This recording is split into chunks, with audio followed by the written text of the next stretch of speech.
மத்திய அமெரிக்காவில் உள்ள Mexico, Guatemala, El Salvador, Costa Rica, Panama, Nicaragua, Cuba போன்ற நாடுகளில் இருக்கும் பகுதிகளில்தான் உலக அழிவு புகழ் மாயன்கள் வாழ்ந்திருக்கிறார்கள். குறிப்பாக மெக்சிகோவிற்கு தென்கிழக்கு பகுதியில் ஆரம்பித்து ஏறத்தாழ 3,50,000 சதுர கிலோமீட்டர் பரப்பளவுள்ள பகுதிகளில்தான் இவர்களின் ஆரம்பகால வாழ்விடங்கள் இருந்திருக்கிறது. மாயர்களின் வரலாறு கிமு 4000 ஆண்டுகளுக்கு முன்னரே ஆரம்பமாகி இருந்தாலும் கிமு 2000 முதல் கிபி 900 ஆண்டுகள் வரை உள்ள காலகட்டங்களில்தான் இவர்களின் நாகரீகம் மிகவும் உச்சத்தில் இருந்தது. இதுவரை உலகில் வாழ்ந்த மனித இனங்களிலேயே அதி உயர்ந்த அறிவுடன் வாழ்ந்ததாக கருதப்படும் ஒரே இனம் மாயன்களின் இனம்தான்.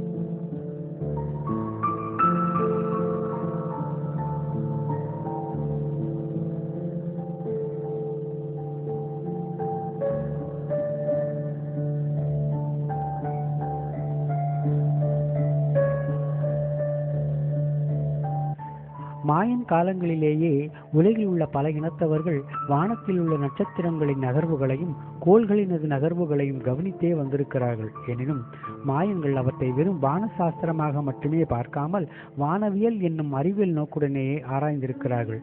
இன்றும் மாயன்களின் வானியல் கணிப்பை உலகுக்கு உணர்த்தும் வரலாற்று பதிவொன்று இவர்கள் வாழ்ந்த இடத்திலேயே நிமிர்ந்து நிற்கிறது. அதுதான் மாயன்களால் வடிவமைக்கப்பட்ட ஷிசேன் கிட்சா என்ற பிரமிட். இந்த பிரமிடின் 4 பக்கங்களிலும் உள்ள 91 படிகள் 4 பருவ காலங்களை குறிக்கிறது.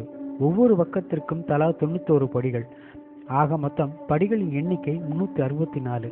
ஆனால் வருடத்திற்கு 365 நாட்கள் அல்லவா இருக்கிறது. அது எப்படி 4ஆக பிரிப்பது? ஒரு படி மிஞ்சுகிறதே. மாயன்கள் என்ன செய்தார்கள் தெரியுமா? கடைசியில் பிரமிடின் உச்சியில் ஒரு மேடையை எழுப்பி சதுரமான படியாக கட்டிவிட்டார்கள்.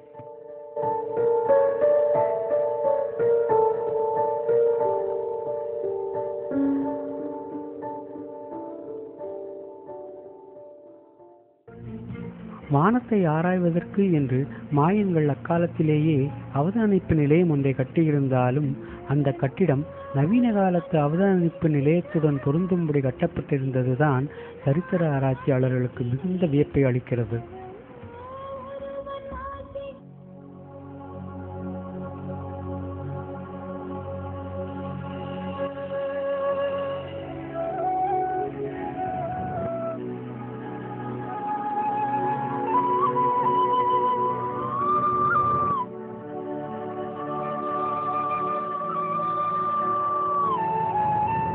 மாயன்களிடம் மொத்தமாக 3 நாட்காட்டிகள் இருந்தன.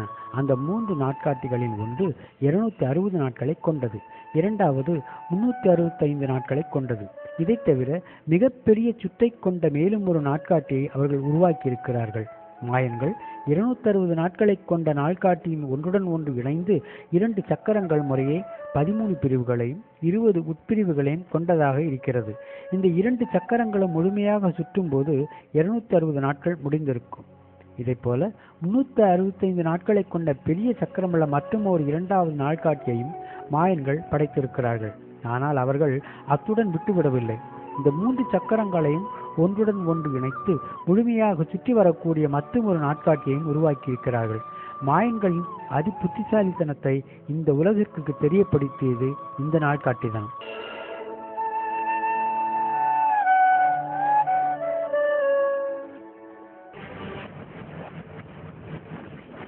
$18,72,000 நாட்கள் என்பது 5125 வருடங்களை குறிக்கும். 5125 வருடங்களை மாயன்கள் ஒரு முழு சுற்று என்கின்றனர். இதைப்போல மொத்தம் 5 முழுச்சுற்றுக்கள் சுற்றி முடிக்க பூமி தனது இறுதி காலத்தை அடையும் என்பது மாயன்களின் துல்லியமான கணிப்பு. அதாவது கிட்டத்தட்ட 26,000 வருடங்கள் முடியும் போது பூமி தன் இறுதி காலத்தை அடையும். அந்த நாள் தான் இப்போது சர்ச்சைக்குரிய 21 டிசம்பர் 2012.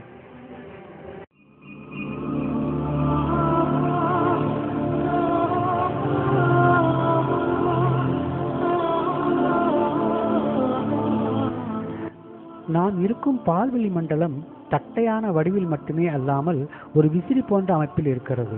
அந்த விசிறி அமைப்பிற்கு பல சிறகுகள் உண்டு. அத்தகைய சிறகுகளில் ஒன்றின் நடுவேதான் நம் சூரிய குடும்பம் இருக்கிறது. பால்வெளி மண்டலம் தன்னுள்ளில் கோடிக்கணக்கான நட்சத்திரங்களை கொண்டது. நம் சூரியன் தனது கோள்களுடன் இந்த பால்வெளி மண்டலத்தில் ஒரு வட்டப்பாதையில் நகர்ந்து கொண்டிருக்கிறது.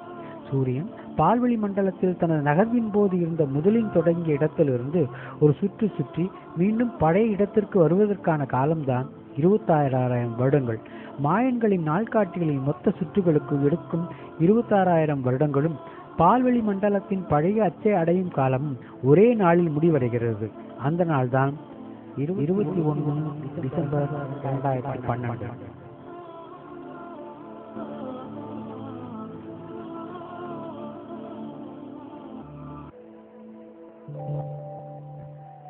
21 டிசம்பர் 2012 இந்த உலகம் அழியும் என்று பல ஆயிரம் ஆண்டுகளுக்கு முன் வாழ்ந்த மாயன்களின் கணிப்பிற்கு நாமே அந்த அளவிற்கு முக்கியத்துவம் கொடுக்க வேண்டும்?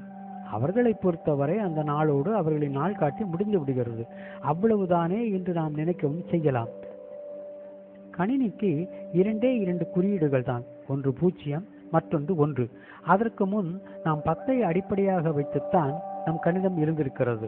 1லிருந்து 10, பிறகு 10லிருந்து 20 என்பதான கணிதத்தின் அடிப்படையை இன்றளவும் நடைமுறையில் இருக்கிறது.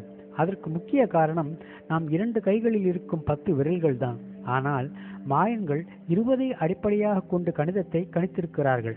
கைவிரல்கள் 10, கால் விரல்கள் 10, மொத்தம் 20. இதில் ஆச்சரியமான விஷயம் என்னவென்றால் மாயன்கள் 3 இலக்கங்களைத்தான் நடைமுறையில் அமுல்படுத்தியிருக்கிறார்கள். அதிக எண்ணிக்கையை சுலபமாக கணிப்பதற்கு 20இன் அடிப்படையையும் தற்கால கணினியைப் போல வேகமாக கணிப்பதற்கு 3 இலக்கங்களையும் அமைத்திருந்தார்கள். அவைகள் முறையே புள்ளி, கோடு மற்றும் நீள்வட்டம். புள்ளி 1ஐயும் கோடு 5ஐயும் நீள்வட்டம் 0ஐயும் குறிக்கிறது. மாயன்களின் கணித மேலாண்மை தற்கால கணினியின் முன்னோடி என்ற அடிப்படையில் பார்க்கும்போது அவர்களின் வானிலை அறிவு உலகழிவு குறித்தான நம் பிடிவாதமான நம்பிக்கையின்மையை கொஞ்சம் தடுமாறத்தான் வைக்கிறது.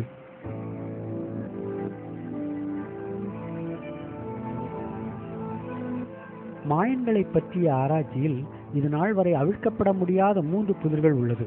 1 கிறிஸ்டல் மண்டையோடு, 2 நாஸ்கா கோடுகள், 3 சோழ சித்திரங்கள்.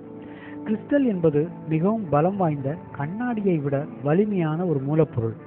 இந்த கிறிஸ்டலை வெட்டுவது தற்காலத்திய நவீன லேசர் முறையால் மட்டுமே சாத்தியப்படும். ஆராய்ச்சியாளர்கள் கண்டெடுத்த கிறிஸ்டல் மண்டையோடுகள் 5000 வருடத்திற்கு முந்தையது என்பது மேலும் ஒரு ஆச்சரியமான புதிர். உதாரணமாக, ஒரு மாயன் ஒரு நாள் முழுவதும் இந்த கிறிஸ்டல் ஓட்டை செதுக்க ஆரம்பித்திருந்தால் அவனுக்கு 1000 ஆண்டுகளுக்கு மேல் வேண்டியிருந்திருக்கும். இது எப்படி மாயன்களால் அந்நாளிலேயே சாத்தியமாயிற்று? மேலும் மாயன்களின் சரித்திரங்களை ஆராய்ந்த போது இப்படிப்பட்ட கிறிஸ்டல் மண்டையோடுகள் மொத்தம் 13 இருந்திருக்கிறது. மேலை நாட்டவர்களால் துளியும் ராசியில்லாத எண் என்று கருதப்படும் 13ஐ மாயன்கள் ஏன் தேர்ந்தெடுத்தார்கள்?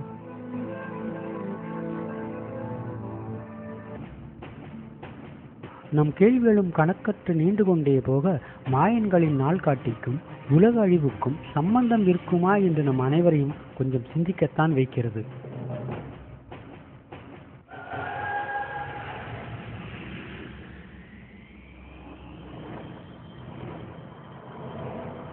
வெளிக்கிரகங்களில் இருந்து நம் பூமிக்கு யாராவது வந்திருக்கிறார்களா என்ற கேள்விக்கு யாரும் உடனே ஆம் இல்லை என்று பதிலளித்து விட முடியாது.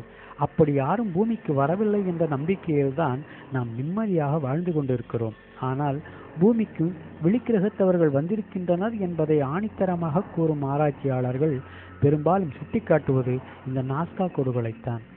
தென் அமெரிக்காவில் இருக்கும் பெருநாட்டில் உள்ள நாஸ்கா என்னும் இடத்தில் அமைந்த பெருவெளியில் வரையப்பட்டிருக்கும் சித்திரங்களும் கோடுகளும் தான் நாஸ்கா கோடுகள் என்று சொல்லப்படுகிறது. மனிதர்கள் வாழாத இடமான 500 கிலோமீட்டர் நிலப்பரப்பளவில் மிகவும் நேர்த்தியாக வரையப்பட்ட சித்திரங்களையும் கோடுகளையும் நீங்கள் தரையிலிருந்து பார்க்க முடியாது. இவற்றை பார்க்க வேண்டும் என்றால் வானத்தில் உயர பறந்தால் மட்டுமே சாத்தியப்படும். இங்கு 800க்கும் அதிகமான கோடுகள், 100க்கும் மேற்பட்ட மிருகங்கள், பறவைகளின் உருவங்களை காணலாம். அவற்றில் 50க்கும் மேலான உருவங்கள் மிக மிக பிரம்மாண்டமானவை. இந்த நாஸ்கா உருவங்களில் குரங்கு, நாய், சிலந்தி, பல்லி, மீன், ஹம்மிங் பறவை என்று நாம் அறிந்த உருவங்கள் பல இருந்தாலும் பல மீட்டர்கள் நீளமாக அமைந்த விமானம் இறங்கும் ஓடுவாதை போல் அமைந்த ஒரு அமைப்புதான் அனைவரையும் ஆச்சரியப்பட வைக்கிறது. முக்கியமாக மலை ஒன்றில் வான் நோக்கி பார்த்து கொண்டு ஒரு கையால் வானை சுட்டிக்காட்டியபடி இருக்கும் ஒரு மிகப்பெரிய மனிதனின் சித்திரம் யாரையோ வரவேற்பது போல இருக்கிறது. யாரை மீண்டும் எதிர்பார்த்து இந்த சித்திரங்கள் வரையப்பட்டிருக்கின்றன? இந்த மனித உருவமும் வெளிக்கிரகத்தைச் சேர்ந்த வடிவமா? இந்த சித்திரங்கள் மூலமாக நாஸ்கா மக்கள் வானத்தில் பறந்து வந்த யாருக்காகவோ தான் எதையோ அறிவித்திருக்கிறார்கள் என்பது மட்டும் புலனாகிறது.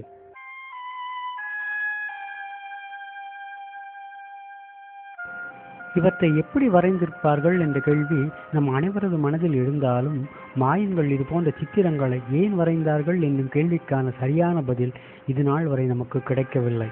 ஏன் இப்படி வரைந்தார்கள்? யாருக்காக வரைந்திருப்பார்கள்? 2500 ஆண்டுகளுக்கு முன்னர் இவை வரையப்பட்டிருக்கின்றன என்பது இன்னும் நம்மை யோசிக்க வைக்கிறது.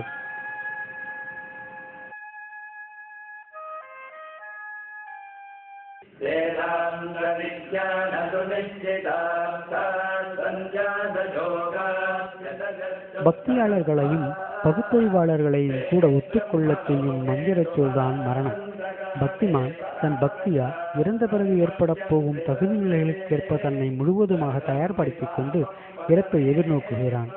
பகுத்தறிவாளனோ இறப்பை இயற்கை ஒப்புக்கொண்ட ஒரு சுழற்சி முறையாக மட்டுமே காண்கிறான். தன்னால் இயன்றவரை எல்லோரையும் கேள்விகள் கேட்கவும் வைக்கிறான். அதனால்தான் இரு சாராரும் நிகழ்கால வாழ்க்கையில் தங்களையும் தங்களை சார்ந்தவர்களையும் தயார்படுத்தி கொண்டு ஒரு நீண்ட முடிவில்லா பயணத்திற்கு தங்களை மனதார ஒப்புக் கொடுக்கிறார்கள்.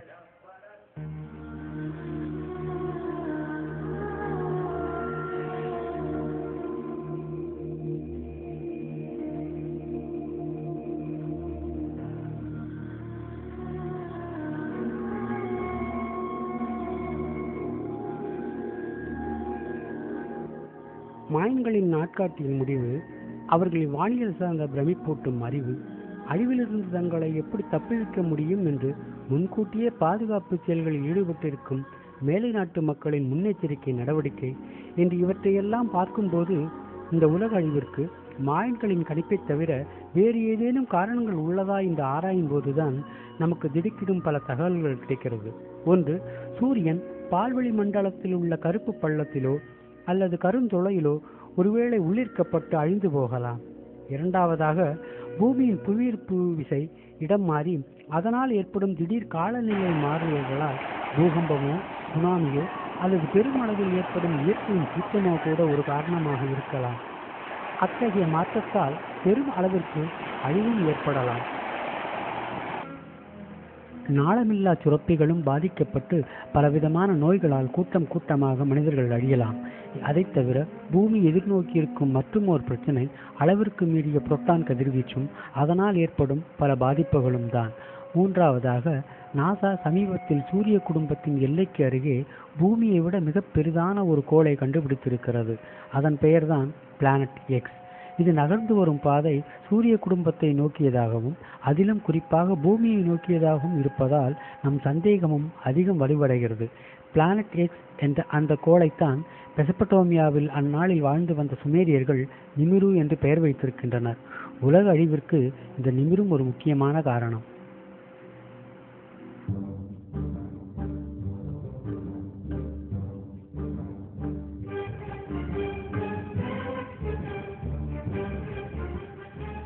பூமியில் அதிகரித்து கொண்டே போகும் வெப்பத்திற்கு மனிதனின் அக்கறையற்ற செயல்களும் அவன் அலட்சிய போக்கினே முக்கியமான காரணங்கள். இதன் மூலம் ஓசோன் படலம் குறைய குறைய சூரியனிலிருந்து வெளியேறும் நச்சு கதிர்கள் பூமியை நேராக வந்தடையும். இதனால் பூமியின் வெப்பம் மிகவும் கூடுதலாகி வடதுருவத்தில் இருக்கும் பனிமலைகள் உருகவும் ஆரம்பிக்கும். பூமியின் பெரும்பகுதி கடலால் சூழப்பட்டு அழியவும் கூடும். அதனால் புவி வாழ்க்கையே ஒரு போராட்ட களமாக மாறிவிடும் வாய்ப்புண்டு. இதை தவிர மனிதன் விண்ணையும் மாசுபடுத்தி கொண்டு வருகிறான். இதுவரை விண்ணில் 1300 விண்வெளி குப்பைகள் சுற்றி கொண்டு இருப்பதாக நாசா தெரிவித்திருக்கிறது. சூரியன் தன் சக்தியை நாளடைவில் இழந்து சீரில்லாத புவியீர்ப்பு விசையின் காரணமாக கிரகங்கள் ஒன்றுக்கொன்று மோதி இந்த சூரிய குடும்பம் முழுவதுமே ஒரு நாளில் அழியவும் செய்யலாம். இந்த புவியும் பேரண்டமும் ஒரு நாள் அழிந்து போகலாம். என்றாலும் அத்தகைய அழிவு ஒரு தொடக்கத்தின் முகவரைதானே.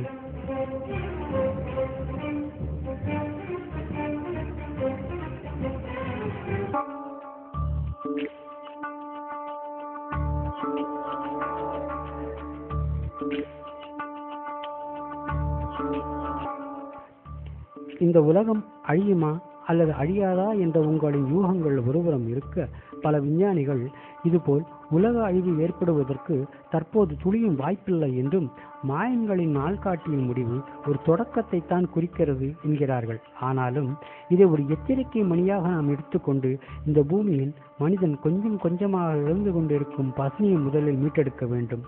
நீர்நிலைகள் மாசு கலக்காமல் பார்த்து கொள்ள வேண்டும். இது நம்மால் நலிந்திருக்கும் ஒரு தாயை மீட்டெடுக்கும் புனித போர். இயற்கையை மதித்திடுவோம், இணைந்தே செயல்படுவோம், அன்னை பூமியை மீட்டெடுப்போம். இயற்கையை மதித்திடுவோம், இறுதி வரை போராடுவோம், இணைந்தே செயல்படுவோம்.